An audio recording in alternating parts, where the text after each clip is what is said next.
Hey, how y'all doing? So today we're going to talk about the origins of the Battle Royal. Basically, we're going to tell the history of the Battle Royal.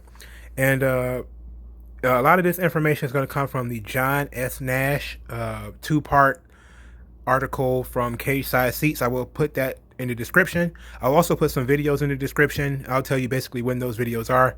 I will not read the entire article. I'll just do basically a summary of the article and some of the main points in it. And of course, I'll be able to add some things as we go along. So if you guys are interested, let's keep going. So where battle royals came from, no one is actually exactly sure. But some people say that it has its roots in cockfighting, where basically you have a bunch of roosters get together and you put a bunch of birds in a circle. The last one standing is the winner. Some say they come from the medieval knights, when they would have a melee, which would be like a large group of armored knights that would fight with weapons and stuff like that. Same concept. And last one standing is the winner. But the battle royal, as we know it, actually comes from has its roots in boxing. And there's ads of battle royals going back to the 18th century. It was a free for all melee, but it was actually more, boxing was more like mixed martial arts in those days. So there was grappling, and there was also a lot of punching and kicking, and there was whatever is illegal now was pretty much illegal then. So then you had the father of boxing, whose name was James Figg. He incorporated what's called the Figg style of boxing, and this is the when grappling was brought into boxing, and he actually hosted battle royals in various amphitheaters.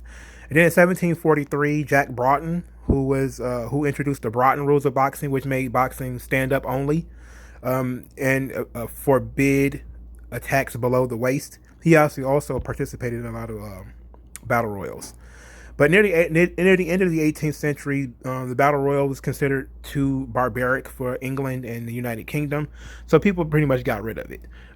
This typically happens. This happened a lot. If you read old combat books, you will see that people talk about the gladiatorial games and stuff like that from like Rome or Greece, and when these things, certain sections of society, it falls out of favor. The violence falls out of favor.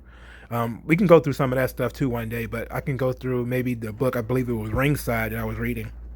He talked about the gladiatorial games and how all of these combat games, all of these combat sports were basically for wealthy people. And it was an opportunity for the poor to make some money. And we're going to talk about this a little bit again later. But in the gladiatorial games, basically, when the religion came in, basically when Christianity came in, people just thought that the blood and guts and murder that involved with the gladiatorial games, as far as we know them in movies like Gladiator or TV shows like Spartacus, were too violent, and so they pushed to get rid of it. So it's basically the same thing here in the 1700s in England, but it never really ended. So battle royals kind of moved to the American colonies. Slaves actually practiced battle royals, but it was basically for their own entertainment. When they had downtime, they would wrestle with each other and fight with each other. Frederick Douglass talked about this. This is also in the article. And there was other slave narratives that discussed wrestling as part of a pastime, as far as slaves were concerned.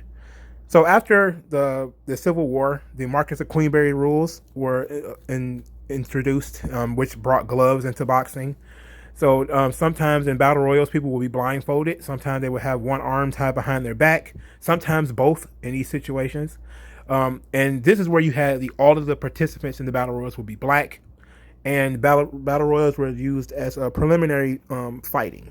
So the first fight of the night would usually be like battle royal with blindfolded Negroes or with their arms tied behind their back or whatever. And this was an opportunity for blacks to enter the game of professional boxing. It was also a way for them to make some money. So there's some pretty notable black boxers that that participated in battle royals. One was Joe Gans, who was the light heavyweight champion, first black champion in boxing. He participated in the battle royal in 1890. The prize was $5. That should tell you how much $5 went far in 1890.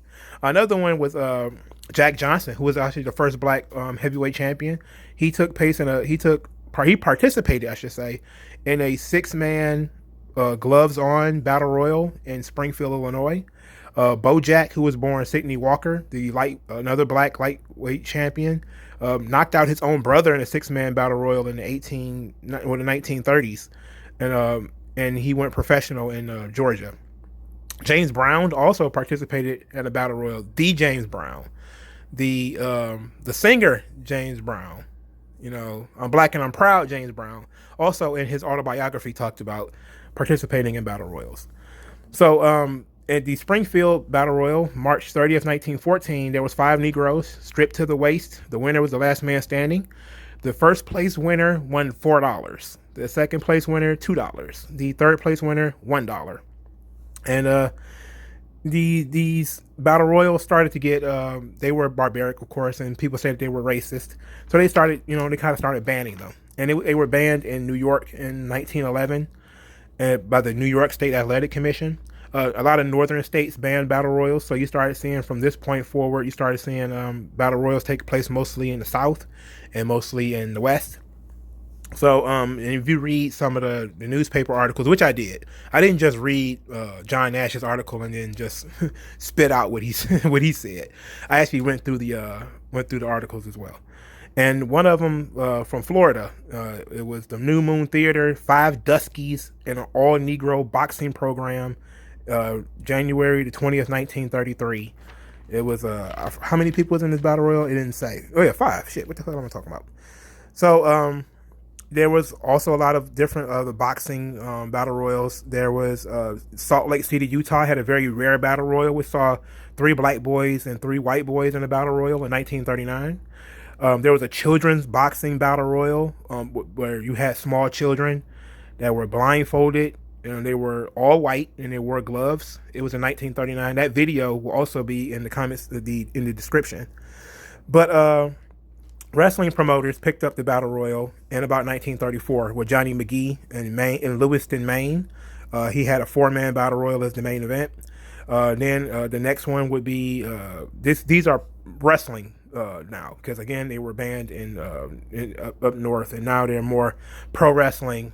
Pro wrestling promoters are picking them up. Even though wrestling back then it was more worked than shoot in the 30s.